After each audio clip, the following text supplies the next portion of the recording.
Hello and welcome, everybody. It is Monday afternoon. I am joining you live from Oxford University, where I'm staying for a couple of days at St. John's College.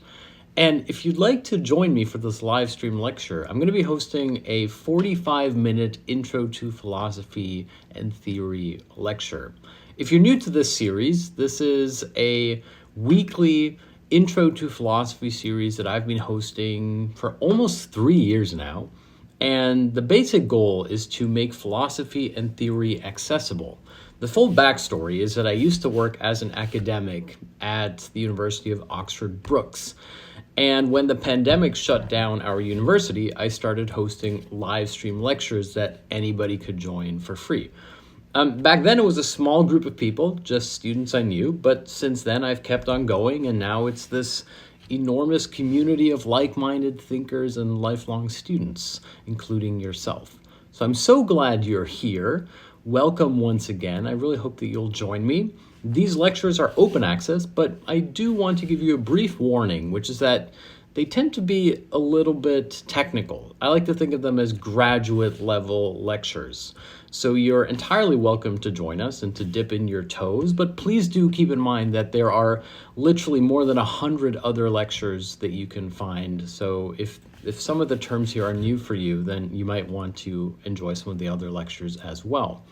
Please do drop a comment letting me know where you're joining me from. Always makes me very, very happy to know that we're connecting around the world.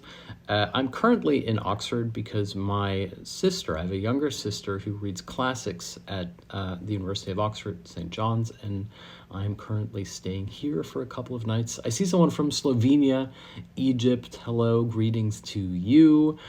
And the Philippines, hello, the Philippines. Also a huge shout out to the patrons who allow me to host these lectures open access. If you'd like to support these lectures by becoming a patron, you'll also be able to download my complete guide to Zizek ebook, which collects the first 8 volumes of the accompanying ebooks that I've created for these lectures.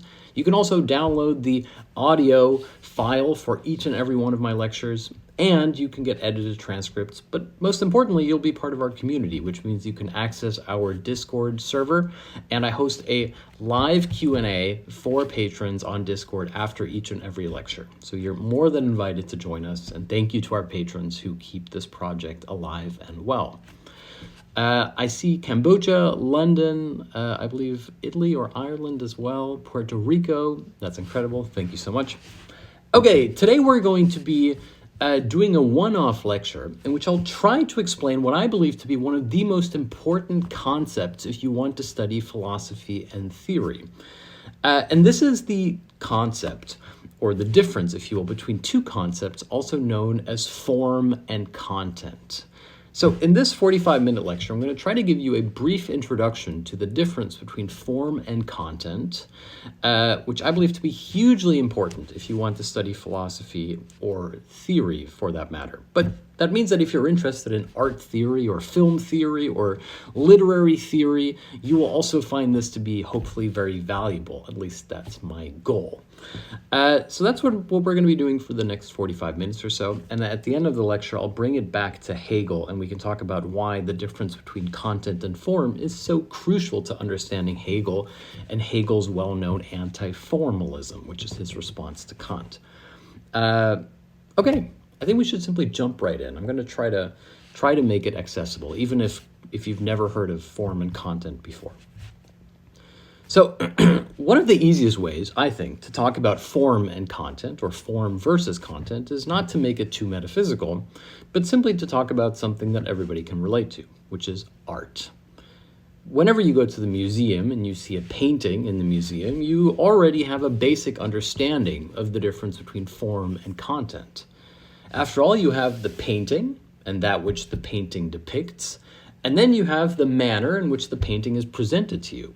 First of all, on canvas, using certain materials or colors, pigment, but then also the literal frame in which the painting is hung and then represented. Here we have the most, if you will, accessible difference between form and content. We have the content of the painting that which is depicted in the painting, like a landscape or a portrait. Much of art is, of course, also religious art. So you could have, for example, like Christ on the cross, etc. This would be the content of the painting. And then the form is the manner in which the artist and the curator chooses to represent it. First of all, the artist has to make certain formal choices about how something is depicted, what kind of paint they use, what kind of, if you will, how the picture is essentially composed. Composition is therefore already a formal decision. And then we have how the painting is hung, how it is framed, which is again a formal decision. And finally, the place in which it is hung, whether it is on the in the Sixtine Chapel, or if it is a Sistine Chapel, whether it is in the Sistine Chapel or if it is in the MoMA, the Museum of Modern Art. These are questions of form. So on a very basic level, we have here the content, being that which is depicted in the picture, and the form, which is the question as to how it is depicted and how it is represented. Interestingly enough, we have here what is already a metaphysical proposition. The metaphysical version of content versus form is to say that we have concepts of things. In other words, we know what something is, an idea of something, which is how it is represented to us. That is the form. And then for Plato, we have something as a pure form. A pure form is essentially the contents, the essence of something. But we'll return to that later. Now, strictly speaking, if the manner in which we represent content is already a formal decision, this means that we can never fully separate content from its form. Think about religious art, for example. Religious art can be iconography. It can be simply the depiction of a crucifix, for example.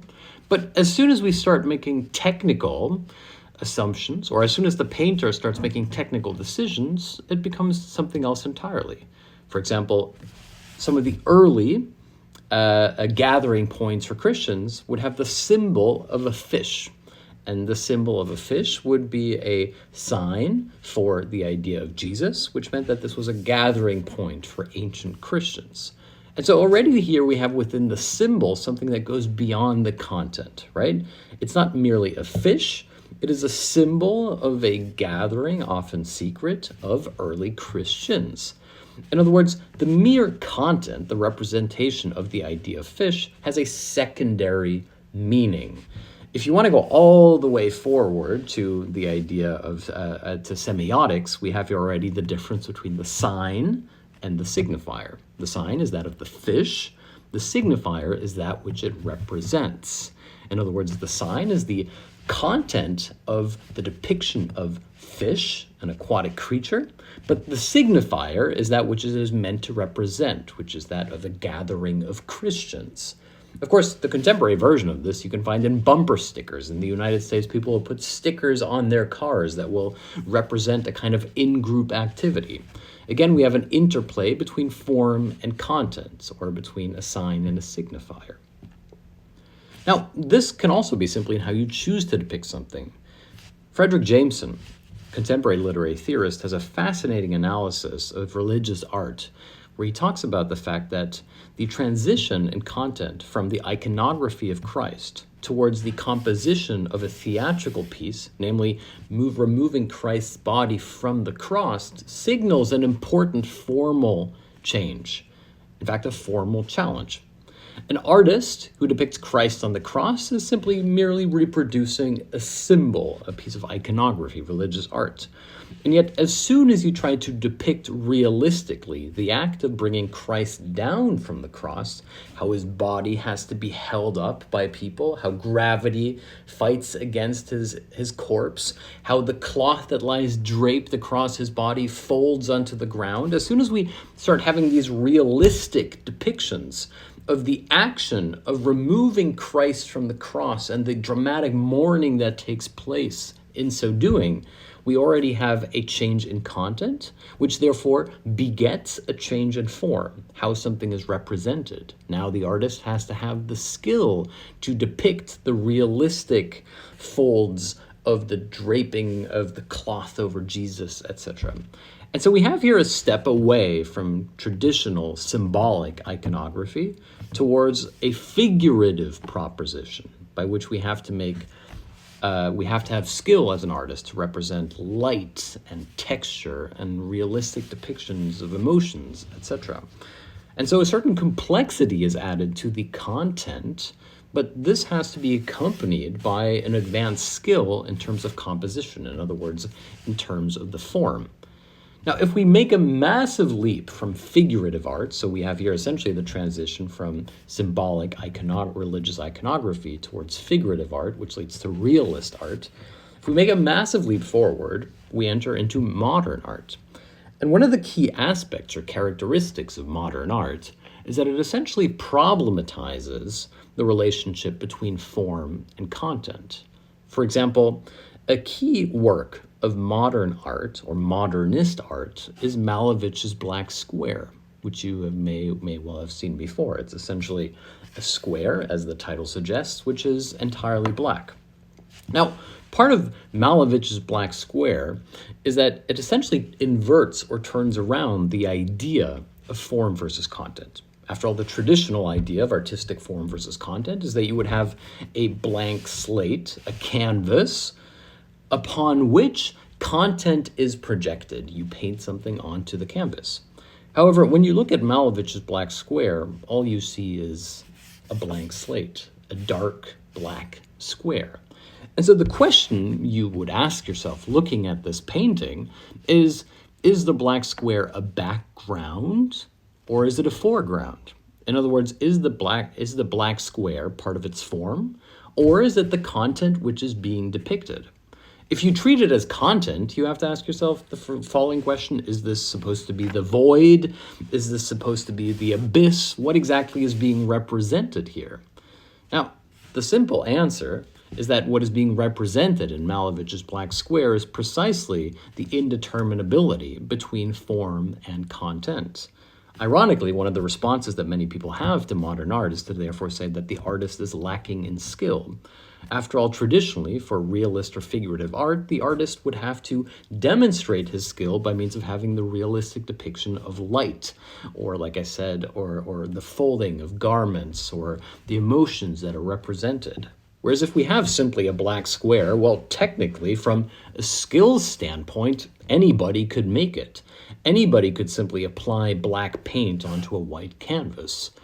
And so the question that is raised by this painting is therefore, what is the relationship between content and form? And one of the troubling suggestions of Malevich's Black Square, which is therefore distinctly modernist, is that the form is itself the content, that the indeterminability between content and form is its own content. Now, what's interesting here is that we can actually make another jump. Knowing this distinction, we can make a jump from modernism to postmodernism. If one of the central aspects or characteristics of modernism is to problematize the relationship between form and content, then the postmodern gesture is to turn form itself into content. One of the key ways in which this works is through meta references. Think about a Tarantino movie.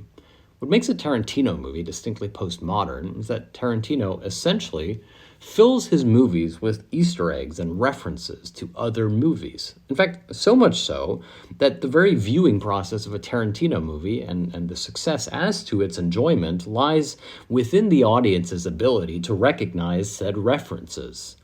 And to make it further postmodern, Tarantino will then employ numerous narrative meta-references, for example, the way in which stories are told backwards or in a non-linear fashion, such as we see in Pulp Fiction, which means that we have further, once again, the form intruding upon the content, which is to say that the manner in which the story is told, the formal narrative structure of the tale, becomes itself something which is observed as its own content, a distinctly postmodern gesture. In fact, one of the central characteristics of postmodern art is that it has an awareness of itself as content, and that it suggests or expects that the audience has this as well. I'll give you an example of the transition from modernism to postmodernism, which is Duchamp's famous, well-known piece of the water fountain, the urinal, essentially. Now, what's key about the urinal is that a lot of people who see the urinal either represented or in a museum often say to themselves that it's meant as a joke, right? It's meant to say anything can be art. And yet, fundamentally, Duchamp's point is precisely not that anything can be art, but almost the exact opposite. That, strictly speaking, nothing can be art unless it is hung in a gallery or a museum. Seems like a small distinction, but it's actually quite important. If anything can be art, then strictly speaking, these keys right here would be art. And yet, Duchamp's suggestion is much more radical than that, which is to say, strictly speaking, it is only art if it is hung in the museum, if it is represented in a gallery. And so even something as crass and ordinary, as perfunctory as a urinal, can be art if it is represented in the gallery. And one of the criticisms, the commonplace criticisms that people have, like a gut reaction to postmodernism, is therefore that art and artistic practice and technique has gone out the window because now anything can be art. But again, once again, Duchamp's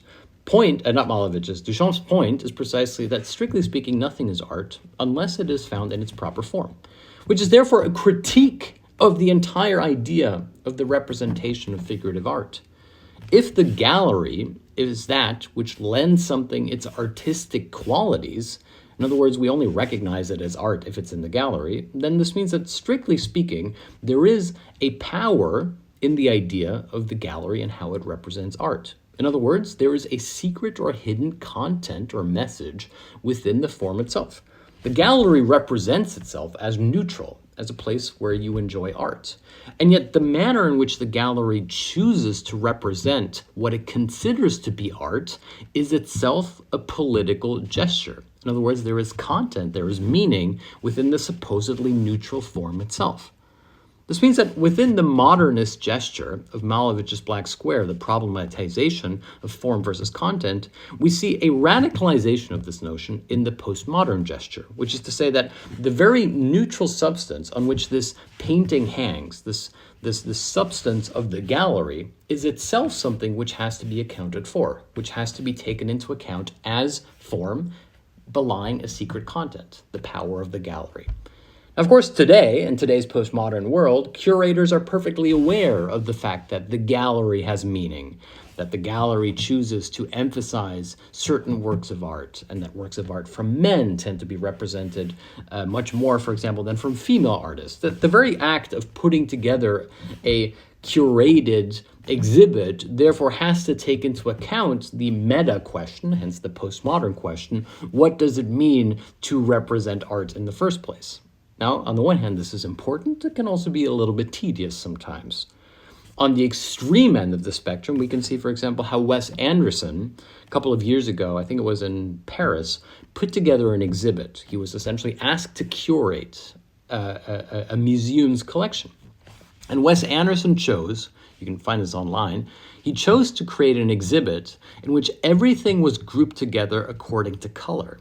And so you could have a plate from the 19th century together with a painting from the 15th century, as long as they had the same color, which created this very Wes Anderson sort of Instagrammable aesthetic where you would go into different rooms and everything would be categorized according to color.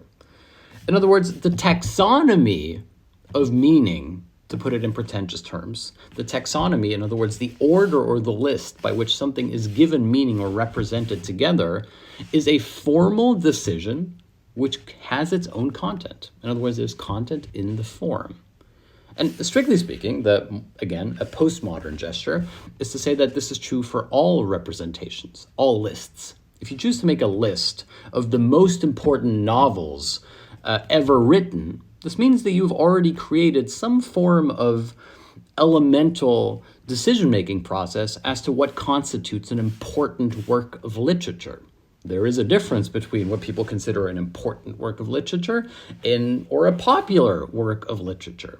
There's a difference between what people call good and bad art. Think about Impressionism. The founding gesture of the Impressionists, although they didn't necessarily call them this at first, was that they created a separate exhibit outside the salon in which they represented their own art. as being degenerate art, in a sense, to use the term that would later become adopted by the Nazis to make a political argument about art which was good for the fatherland and art which was corrupted or, in their words, degenerates.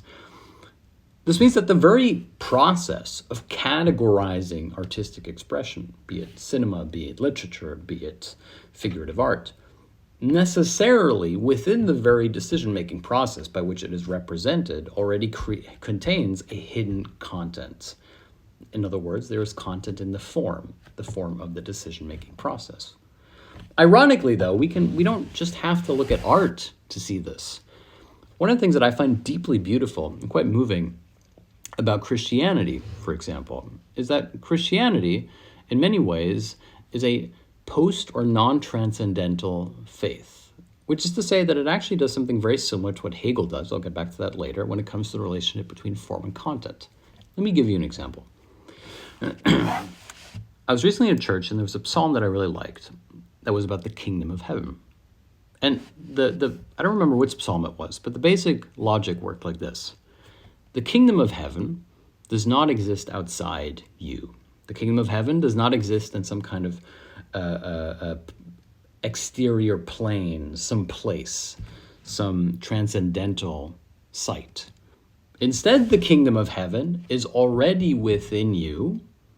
However, you can only realize the kingdom of heaven once you have conceived of it with everybody else. In other words, the central idea here is that the kingdom of heaven is not a metaphor for some figurative location, some place you go to after you've died. Instead, the kingdom of heaven is already here on earth in you. And yet you can't access it by yourself. It's something you do collectively. That when you conduct yourself with grace and kindness towards others, you've therefore already participated in its opening. It is already there. It is actualized, as it were. And this is the central component of the idea of grace. Grace isn't to be polite.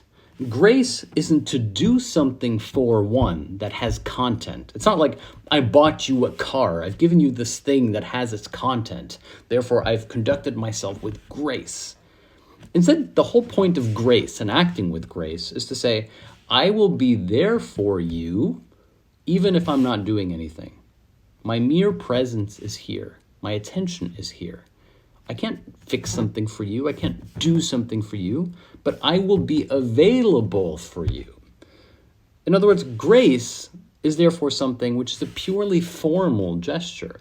It doesn't have the overt content of saying, I will do X for you. I will buy you this thing or fix this problem. It's the proposition that you are the person who will be there, the person who will be there during the bad times. And this is the grace that is constitutive in friendship and in love. Therefore, there is content in the idea of grace, but it's not the kind of content that is overt. It's not a thing, it's not an object. It's the hidden content within the formal proposition that you will be there, not to do anything, but precisely that you will be there just to be there.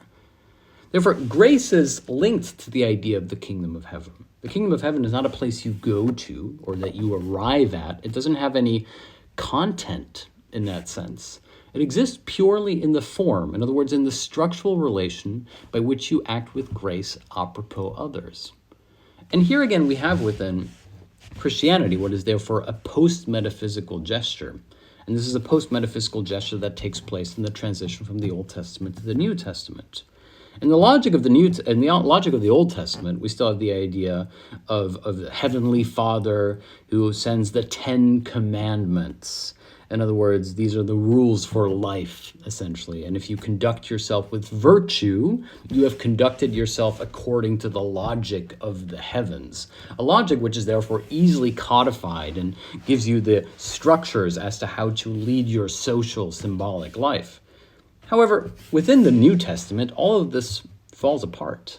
Christ, as the Gentiles already mock him, and again, some very beautiful paintings about this, the mocking of Christ, which I recently saw in London in the galleries, at the Courtauld Gallery. The mocking of Christ is to say, how can you be the representative of God? You can't even save yourself. How would you save others? And the whole point is precisely to say that God is not up there and that there's some kind of transcendental elevator that you can take by which you can follow the Ten Commandments and be let into heaven. The whole point is to say that Christ won't do it for you. That when we talk about Christ dying for people's sins, it's not to say that he's wiped the slate clean and you've got a cosmic reset. It's to say that we have a transposition of the idea of the kingdom of heaven away from a transcendental beyond into a formal proposition by which it exists not at the end of the rainbow, but to put it in crass terms, that the reward is the journey itself. That grace is not doing anything concrete. It is simply being there for each other. In other words, it's the content in the form. It's also why Hegel, I've mentioned this before, why Hegel said that what dies on the cross is the God of the beyond, the idea of a transcendental content that lies outside of the noumenal horizon of being. And now it exists only within the form. And slowly we're already getting to metaphysical propositions, so let me not make it too technical quite yet. To end on one more Christian note here before we move on, the same is true for the act of prayer. The idea of prayer is not simply that you send a message to God, that God is sitting up there behind some kind of cosmic computer checking his emails and saying, oh, I just received a prayer from Julian, which of course would be nice. Instead, the very act of prayer, in a sense, in its futility, therefore already succeeds. That, as Chesterton once wrote, we pray on behalf of everybody else who prays. It's something that has to be done collectively, and yet you do it privately. In other words, it's a formal gesture of incompletion. It's a little bit also why I think when people say, I will pray for you, it's a little bit just disingenuous, because strictly speaking, one prays, as Chesterton wrote again, one prays for the faith itself. In this hollow, empty, repetitive gesture, we find, therefore, not the content of prayer, in other words, not the content of the message being received, but the act of prayer itself as its own content. It's a little bit like what Marshall McLuhan later would famously call the medium being the message. That the message isn't being sent by means of the medium of prayer. The medium of prayer is itself the message. And hence we're back at grace. Remember, grace isn't to say I show up and I fix something for you or I just solve your problem. Grace is to say there are problems that can't be solved, but I will be there for you. In other words, the medium is the message. My presence is itself that which I am giving you, my attention. It's a central component of love. And when the church talks about unconditional love, it's not to say you should put up with toxic behavior in a relationship or something crass like that. Instead, it's said unconditional love is the kind of love that doesn't have to be proven. If we ask for proof of somebody's love, show me how much you love me by means of buying me something, for example, we don't have love. Love is precisely to say there are things that I can't solve for you. And I will be there no matter what. I will sit there, I will hold your hand, I will wait for it to pass. And the things that can't be fixed, we will be able to confront together. And here again, we have the central Christian message, which is that Christ doesn't come to fix people's problems or to bring them all unto heaven, but precisely to be there amongst men. That, strictly speaking, what dies on the cross is therefore not just the God of the beyond. It's that God himself dies through Christ for man. And what could be more gracious than the ultimate futility of life ending, right? That it's not that God reunites man with God, it's that God becomes reunited with man through a futile act.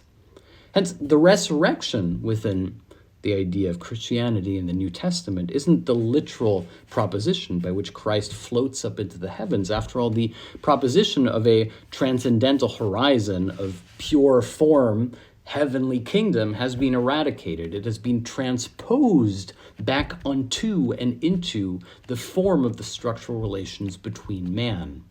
It's a very radical gesture. It's why Christianity, to some extent, is a post-metaphysical or a post-transcendental faith, which I find to be very humbling, because the very idea of transcendentalism belies that you could leave the world behind. Even within Buddhism, there's the idea that you could leave behind desire and achieve a higher place, a nirvana of sorts. And what Christianity does is that it transplaces the kingdom of heaven. It transposes nirvana back onto the messy, painful, realm of existence in which the only certainty is pain. And yet, as Haruki Murakami once wrote, while pain may be inevitable, suffering is not. As long as we are there for each other, we need not suffer, or at least we can lessen the burden of our suffering. And the older I get, the more I realize the wisdom of that we can run away from pain, but fundamentally we have to confront it. And if we confront it together, we are better for it. Now, to move away from Christianity for a moment, because I don't mean to turn this into a sermon, we've already seen it within art, the idea of form versus content in art. We can also see it within Christianity. But we can also see the idea of form versus content within literature. What is the function of a book? Or what is the function of text? Well, fundamentally, you would say transferring information. For example, today, if you go online and you Google something, you will often see that the Google search engine optimizer will put like a little summary of the website you were going to read into the top search bar. Essentially, it has distilled the information into 5 or 6 bullet points, therefore to facilitate the transfer of information. This means that from a strictly utilitarian perspective, writing is about transferring information, which means that the content of what is written has to be very clear. Think about a manual. Like if you buy a refrigerator and it comes with a manual, the more clear the instructions are, the easier it will be to use. There's no point to have a poetic manual in which you have some kind of rhyme about, the beauty, the splendor of frigid air, etc. No, if you buy a refrigerator, you want to know how to use it. And so you need to have a very literal transference of information. However, already there's a little problem here, which is the problem of authority. As soon as we have information that is being received, we ask ourselves, well, where's this information coming from and can we trust it? When it comes to a refrigerator, it's pretty easy to just plug it in. But let's say that it comes to a medical procedure. How are we supposed to trust information that we find online? In other words, there has to be some authority behind it that we've understood to be authoritative.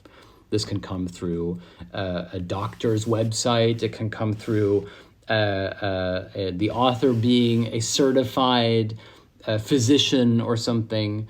It can be simply that you trust this person because they're an influencer. It can be something that this has been verified by other users as being important information. And so there's many ways in which we try to test the veracity of a message being sent in terms of assuming that there is authority.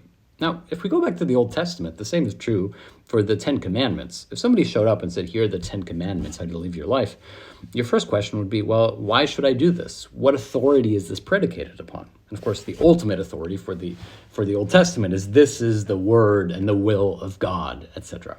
In other words, here we already have the logos. The problem of logos isn't, from a philosophical perspective, isn't simply that information is being transferred, that there is the word. It's that the word itself needs to contain some form of authority, that it needs to come from a place from which we find it to be believable. And of course, today, in our postmodern age, this is, of course, a central question, which is to say, how do we differentiate between disinformation and misinformation and fake news and so on and so forth? Who do we trust? Who do we believe? What are the channels of communication that we find to be valuable? And of course, the waters are very quickly tarnished and muddied. And so the central problem underlying communication is therefore not simply whether or not the communication is clear and direct, but upon what authority we can base that communication. Again, we can view this in terms of form versus content. The content is the message that is being sent. However, the authority underlying said message is the form. And the manner in which it is received will further create the illusion of authority. For example, if I'm looking for a manual for how to set up my TV, probably there will be a printed manual that comes with the TV. Therefore, I can assume that this manual is given to me by the company that has created the TV. In other words, I can trust it. Therefore, the very form, the means of delivery of the information, that it is printed in a booklet that comes with the television, already has a hidden or unassumed content. I trust it because it comes with the TV. Once again, we're back at form. And so there's always a relationship between form and content, even when it comes to the transference of information. Now, this is not just true for a manual. This is also true for literature. Think about it. The fundamental proposition of literature is fake news. It's to tell you something that is fictional. something that didn't actually happen. In fact, even if you watch a movie where the movie starts by saying this movie is based on true events, even that suggestion, based on true events, is part of the storytelling process. That you have to suspend your disbelief because it's based on a true event, which is therefore fictionalized.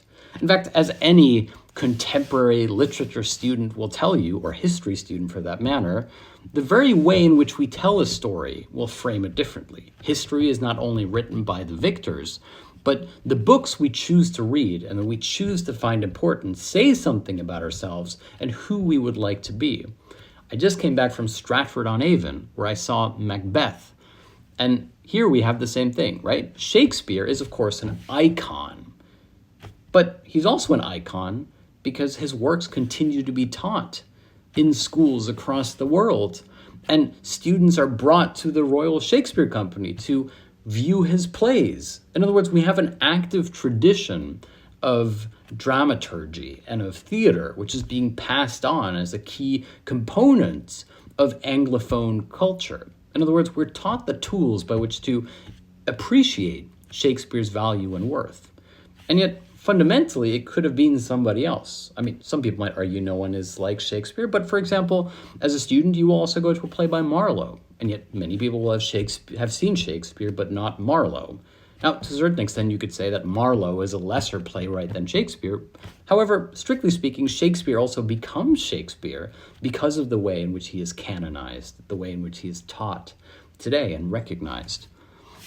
And of course, Shakespeare himself was deeply aware of the problem of form versus content. For example, Macbeth. I went to see Macbeth recently. And one of the key sequences in Macbeth is, of course, that he meets the weird sisters, these three witches, who tell him a prophecy which Macbeth quite beautifully refers to as strange intelligence. And strange intelligence, of course, in terms of intel, information received, but also strange intelligence as to whence does this information come from. And the very prophecy that Macbeth receives, which is the catalyst to the entire events that unfold in Macbeth, is itself a self-fulfilling prophecy. It's the problem of form and content. Let me put it very clearly. Macbeth receives from the weird sisters the prophecy that he will become king. Okay, well, what do you do with that knowledge? Macbeth even has a moment where he says, okay, what do I do with this knowledge? But as soon as he knows, everything starts leading him towards the crime of murder by which he usurps the king and takes his place. In other words, the question is now, would Macbeth have become king if he hadn't known that he was destined to become king? In other words, if he hadn't committed the act of usurpery and murder, would it still have come to pass? Or was Macbeth's knowledge of his fate a key catalyst of said fate unfolding? Of course, we will never know. In other words, the content of the message, namely the information transferred, you will become king, Macbeth, cannot be separated from its form, which is, how will you become king? And what makes Shakespeare so clever is that Shakespeare realizes that the fact that Macbeth knows he will become king is precisely what precipitates the action by which he maketh himself king. And so even within the dramaturgical narrative of Macbeth, we have a problematization of the content of the message of the weird sisters and the form to which this message takes on veracity or truth. And Macbeth's problem is, how do I trust these weird sisters? Upon what authority do they speak? In fact, the entire play of Macbeth, what's so beautiful about it, is that it's constantly inverting the form. Night versus day, truth versus fiction, life versus death. It's an enormous amount of binaries. Like one of the key images of Macbeth, which is also beautifully done in the Apple TV version with Denzel Washington, is not just the meeting of heaven and earth, but birds that should be flying, which fall dead to earth, birds which crawl over the earth like worms. It's a deeply unsettling thing. And as soon as Macbeth hears from the weird sisters his fate, his future, the world is turned upside down for him. It's a very, very unsettling play. It's a very disturbing piece of theater. But of course, poetry does the same thing. Shakespeare is full of poetry. For example, there's a beautiful scene. Like, the thing about Shakespeare's language is that you have to not just take the content, you have to constantly look at the content and the form. Case in point, scene in Macbeth, where we're talking about suicide, of course, which even back then was a taboo subject. And suicide is characterized as that theft which steals itself. It's so beautiful, right? Because in a classic form versus content proposition, theft would have an object of theft. Like, I'm stealing these keys. The keys are the object, the content that I cherish, and the form, the action of theft, makes them mine. And yet, Shakespeare writes that suicide is a theft which steals itself, right? That it is a life which takes itself. It's a beautiful, poetic way of writing about suicide as the ultimate futility, a theft which gains nothing except stealing itself, a life which taketh itself. And yet here we have the form being a play upon words that once you understand it, gives you the content, the true message, which is the word suicide. And so Shakespeare would never say suicide. He would say it in a way that makes you think, suicide. And of course, this itself mirrors the very content of the play, which is a character contemplating suicide. Now you are the one who contemplates suicide in your own head. Because once you've decoded what he means by a theft which steals itself, like a riddle, your head goes, suicide. And therefore you have made the exact same assumption as the character. That's the beauty and the power of Shakespeare. It's a constant interplay of form versus content, which is unique to poetry and then to literature. This means that you actualize it in your own head. And of course, one of the things about Shakespeare that's so beautiful is that he uses so many jokes. And think about it, jokes themselves fundamentally function in terms of form versus content, which is to say, if somebody tells you a joke and the punchline comes at the end, strictly speaking, often the punchline will change what was said before. In other words, the joke consists of an inversion of the formal mechanism that has been presented to you, so that at the end, you go, aha. In fact, this is the whole point. Somebody tells a joke, and there's that moment, like 1-2 seconds, where the pieces in your head are turning, and then it becomes funny. You get the joke. In other words, it's being actualized. This means that the content of the joke, the success of the punchline, can only be actualized once you yourself have restructured the form or the structure of the joke. Hence, again, a joke problematizes through language the relationship between form and content. You can't just skip to the punchline. It wouldn't be a joke. Now, politically, we can see a similar mechanism. In fact, when it comes to, this is something that I think is quite interesting. Slavoj Žižek has written about what he calls the hermeneutic temptation. And the hermeneutic temptation is to be overly interested, overly fixated on the content of what's in the news, rather than the structural conditions of the news. And there's two ways to look at it. Let's say that you look at what's happening in the news right now. Deeply, deeply tragic. And yet, if we fixate on explosive instances of violence, for example, what happened in Israel when Israel was attacked by Hamas, we focus on the content of those deaths. We fail to see the structural relations by which violence is perpetuated between Israel and Palestine. Moreover, that we have the overt content of suffering, which occurs through explosive acts of violence, like a bomb going off, versus the hidden or invisible structural violence that occurs each and every day in Palestine.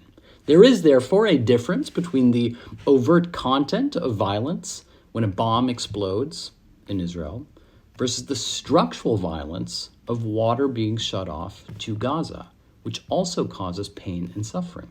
Of course, the two can't be compared because one is structural, it is silent, it is hidden, it is visible. The other one is explosive and theatrical. Žižek's point, therefore, Slavoj Žižek's argument, is that we must resist the hermeneutic temptation, which is to focus too much on the explosive content, the immediate instances of violence, and that we should always look at the structural relations by which violence is perpetuated under other names. The suffering that we don't even consider to be suffering because we take it for granted. This is something that Judith Butler wrote about in her book Precarious Lives. She said, one of the central questions after 9/11 is what and who is considered a life worth mourning? Why is it that when somebody dies in Africa, we simply think that's how it is? But if somebody dies in an expensive neighborhood of Johannesburg, we think that it's a crime. How is it that we apportion value to somebody's life over the life of somebody else?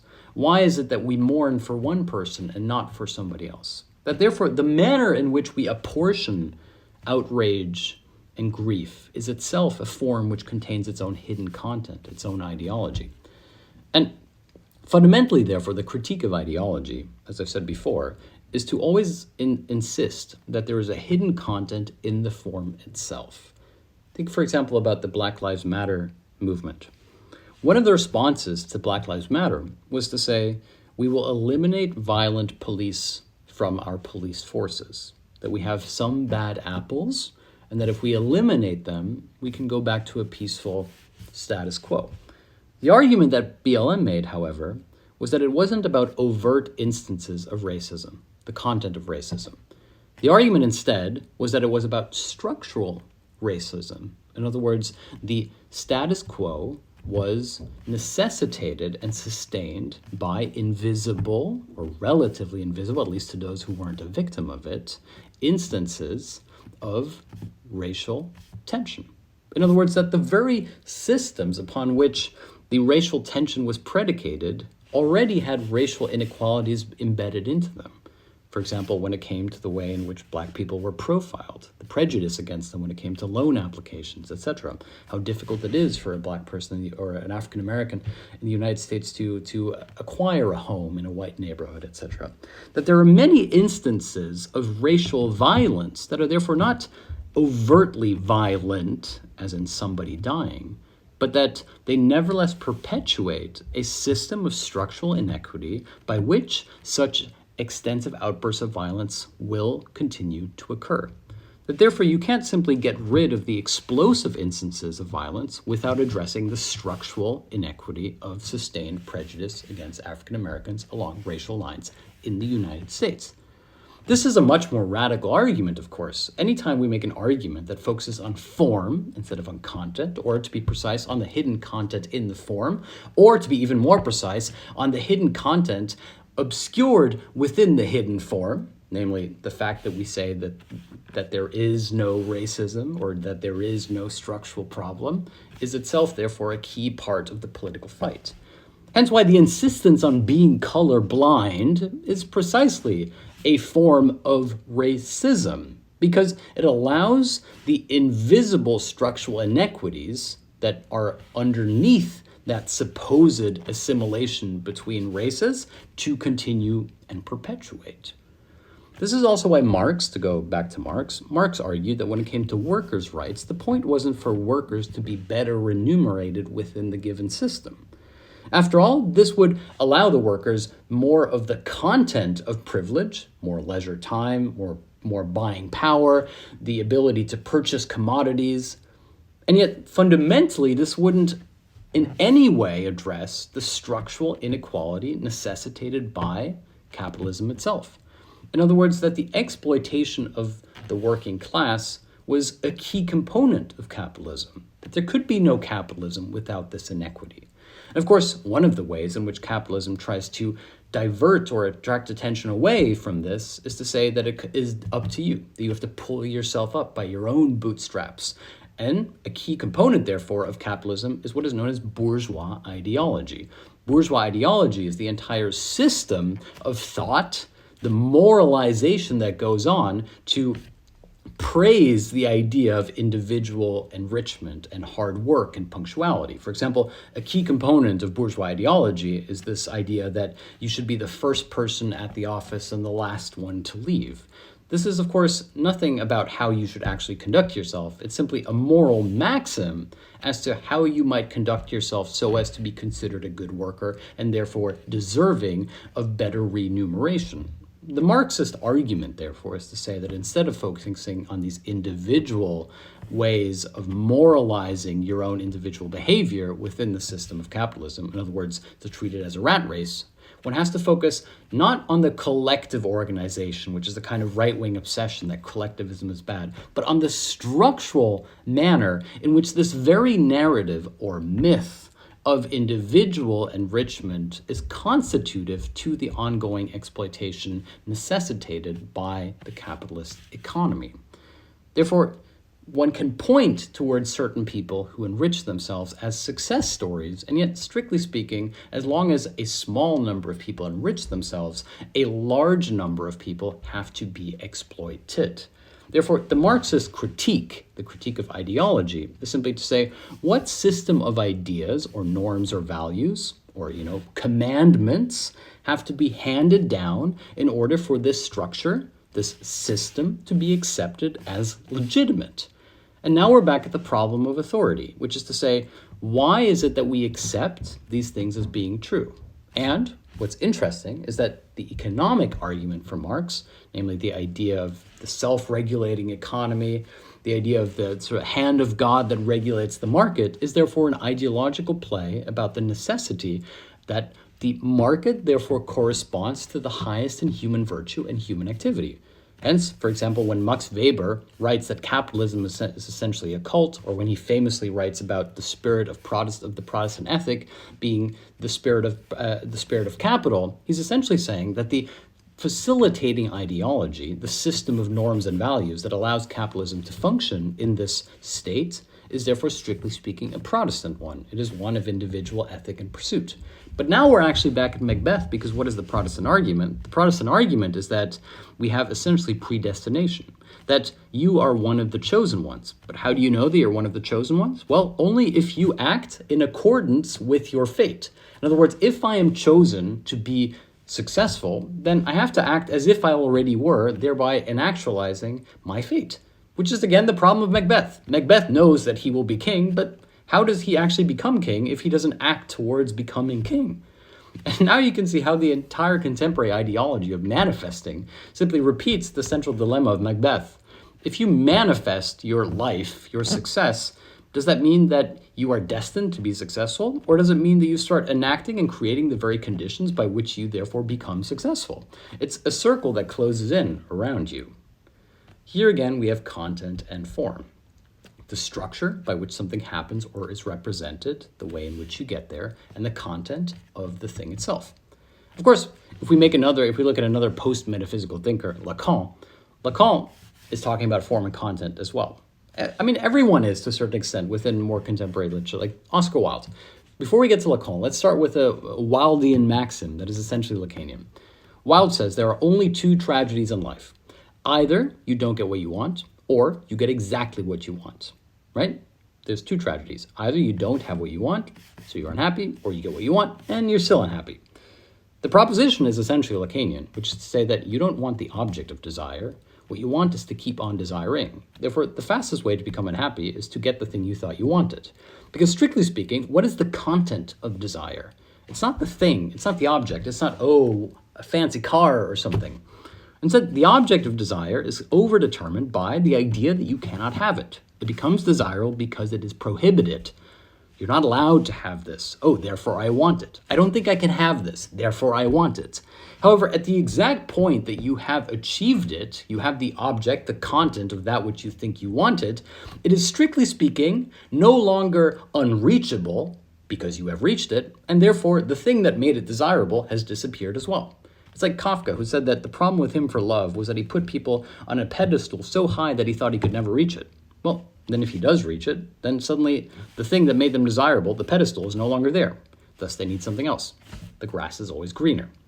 In other words, desire is empty. It wants that which it can't have, and once it has it, it simply wants something else it can't have. Therefore, the content, the object of desire, is strictly speaking void. The truth of desire, therefore, doesn't lie in the content, but in the hidden content in the form. In other words, the structural relation of the desire to the object. Think about it in terms of Freudian terms. All post-metaphysical philosophy, including psychoanalysis, has this central problematization of form and content. For Freud, the unconscious is different from the subconscious. The subconscious is the idea that there's a basement to yourself, some hidden inner id, a Dr. Jekyll versus Mr. Hyde situation. And then if you suppress these bad leanings, these sexual urges, you will be a civilized Victorian gentleman. In other words, we have a strict separation between the hidden content of my lustful urges and the form through which I conduct myself as a gentleman in life. Freud's argument, the so-called discovery of the unconscious, is simply to say there is nothing underneath, nor is there anything above. There's only the neurotic fixation by which I revolve myself around that which is not there. It's like scratching an itch that can never be scratched. It's the futility of existence itself. In other words, when Oscar Wilde says that life has only two tragedies, you get what you want or you don't get what you want, essentially he's saying life only has one tragedy, which is wanting. And Freud says the same about the unconscious. The point of the unconscious isn't that there is the above consciousness, the good conduct, and the below consciousness, the subconscious. It's to say that there is only the futility of drive. Therefore, drive is that which has as its own object its own futility. It is revolving around nothing. And now, my friends, we're back at Malevich's black square. The black square which revolves around nothing, pure drive. Therefore, Freud's proposition about the unconscious, which is a problematization of the form and the content of consciousness, can be found in Malevich's black square. The black square represents pure drive, namely drive which revolves around itself. And so once again, we can see that form and content and the problematization of form and content is the key characteristic of all post-metaphysical, quote-unquote, modern philosophies, whether it's modern literature, modern art, or psychoanalysis, which is, of course, post-metaphysical as well. Now, to conclude this lecture, because I know I've gone a little bit long, we can actually, or I was going to say postmodernism or postmodern politics, we see the same thing as well. We can see this, finally, as a key element of understanding Hegel. Hegel is, strictly speaking, an anti-formalist, specifically an anti-Kantian formalist and an anti-Fichtean formalist. For example, the Fichtean formalism, which is to say thesis, antithesis, synthesis, is not something that Hegel would adopt at all, because it posits a formal structure of metaphysics. Something is, then it is negated, and then it results in some higher form. Ironically, Hegel is often taught as being a formalist. Thesis, antithesis, synthesis is often presented as a Hegelian proposition. In fact, nothing could be less true, but I've talked about that in my other lectures. Now, I want to give you a very, very brief explanation of how this works, and then we can wrap up the lecture. Plato is in many ways the first formalist, which is to say, as I've said before, Plato is a system builder. Plato is one of the first to come up with a system of philosophy. The sophists were the enemy for Plato, not just because they sold rhetoric and taught rhetoric to people for self-advancement. Instead, the sophists were the enemy because they essentially proposed a philosophy that did not have a transcendental purpose.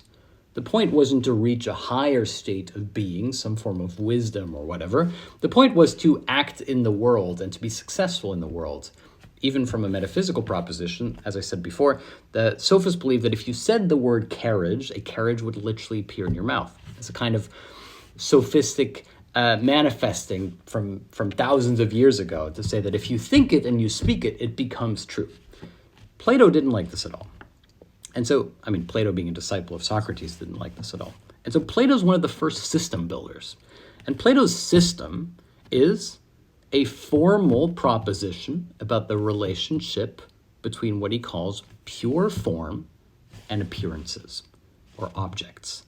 And as Plato's famous allegory suggests, allegory of the cave, essence, pure form, lies outside the cave, lies in the sun of pure truth, and objects are illusions that we see in the cave.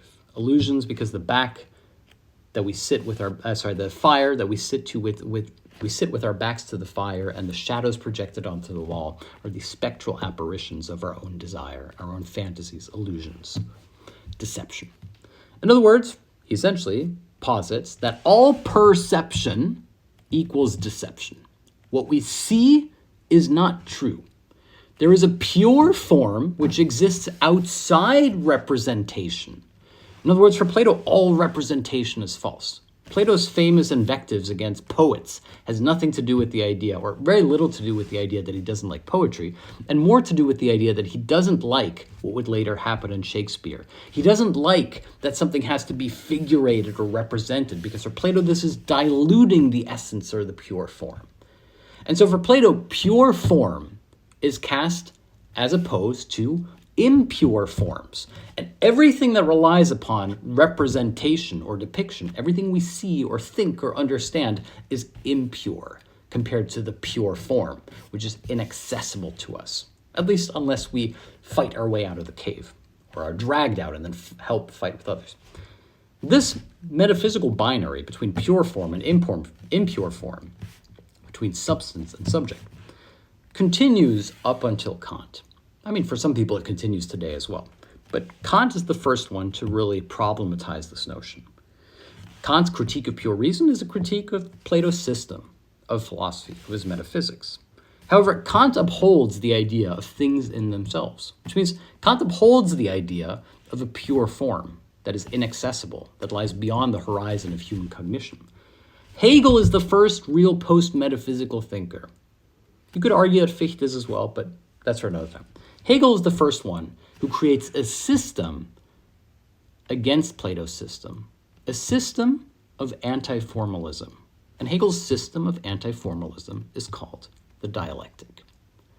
And this system is what I've tried to explain in my previous lectures on Hegel. Therefore, after Hegel, the very idea of a relationship, a structural binary between pure form and impure form, between substance and subject, between essence and appearance, is problematized. Therefore, Hegel, strictly speaking, is also one of the first modern philosophers, the philosopher who problematizes this transcendental binary. And after Hegel, therefore, philosophy is continued in another name. Anti-philosophy, as Bourdieu calls it, becomes the new philosophy. Psychoanalysis, Freud's drive, Malevich's black square, the idea of modernism and postmodernism, and today post-politics, etc., becomes the new way in which philosophy takes place. And philosophy spreads out its branches into literary theory and cinema theory and film theory, artistic theory. Post-structuralism becomes the manner, and I've talked about this in previous lectures, post-structuralism becomes the manner in which we talk about how the very idea of meaning is constructed, the hidden invisible patterns of power that create the idea of how something is represented. I talked about this last week. Edward Said's Orientalism. The central argument is the creation of the Orient. The idea of the Orient is not some pure form, but something which is transferred to us through a whole host of literary, political, artistic propositions and assumptions that therefore betray a political inequity between the idea of the ethnocentric West and the idea of the exotic Oriental subject. All of this can't happen without Hegel. Hegel is the one who undermines the central proposition of Plato's metaphysical system, which is that there is a fixed binary between pure form, the content of pure form, and impure form, the content of illusion, subjective experience, how something appears to us, phenomenology. The phenomenology of spirit, therefore, for Hegel, is precisely the overlapping of form and content. The form that lies in the content, which is the content that is hidden within the Platonic system. In other words, it is a anti-formalist formalism. I know a lot of people who like Hegel will be mad that I say this, but Hegel's formalism is a system of anti-formal formalism. And that is how Hegel responds to Plato. Now, of course, this is more than I can cover here, and I've tried to cover it in the past 10 lectures as well. This is a lecture series on Hegel called The Cunning of Reason, or Die List der Vernunft, where I give you a guide to Hegel's basic propositions. But if you want to understand philosophy and theory, if you want to understand Christianity, if you want to understand cinema and art, and I would say even politics, understanding the difference and the power and the importance of form versus content is so integral. In fact, I would recommend that if you want to get into philosophy and theory, you begin by learning about form versus content. And everything will become so much easier, and you'll start being able to make connections in your own mind. That is the central nodal point through which psychoanalysis, philosophy, art history, literary theory, film theory, metaphysics, and philosophy is connected. In fact, even theology and theosophy is the problem of form versus content. And when you start understanding and unraveling that problem, you will enjoy everything more. Poetry, literature, Shakespeare, like I said before. That is my suggestion. Form versus content. Of course, I've only begun to unravel this problem, and we can talk about it more as we move forward in this lecture series. For now, I hope that this has been fruitful for you. I hope that you have enjoyed this. I've certainly enjoyed starting my week with you. If you'd like to become a regular student and participant in these classes, please do take a look at the Patreon. Patreon is not just how I fund these classes, but it's also a whole community behind the scenes where I do a bonus seminar, which I'm going to record right afterwards, which I post as a podcast for patrons.